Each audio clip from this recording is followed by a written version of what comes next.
keto diēta, paleo diēta, vidusjūras diēta. Kas tās ir un kā zināt, kuru no diētām izvēlēties? Diētu klāstā dien var apmaldīties un apjukt, jo to ir daudz, un tās visas solā labus rezultātus. Tas, ko vajadzētu saprast, vai šī diēta, kas jūs interesē, ir kāda modes diēta, kur jums būs jāēd noteikts ēdiens 3 reizes dienā, vai tikai noteikta produktu grupa, vai šī diēta varbūt ir tāda kā dzīvesveida diēta, kur jūs mainat savus paradumus un nekas drastiski jāizslēdz jums nav.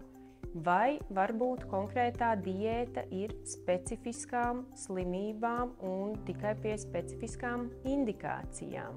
Piemēram, ketogēnā diēta sākotnēji tika paredzēta konkrētas epilepsijas ārstēšanai, un tā nebūtu nav domāta svara samazināšanai, kā to daudzi mūsdienās izmanto.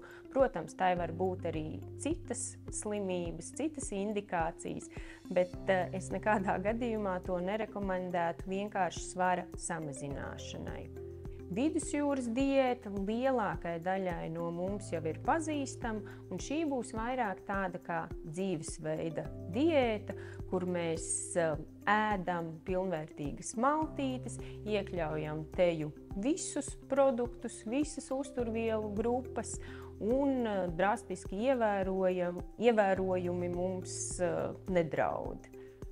Kas attiecas uz paleo diētu, tad to jau es vairāk ierakstītu tādā modes diētā, un tai tādu stabilu zinātnisku ieguvumu vai pamatojumu mēs īsti neatradīsim.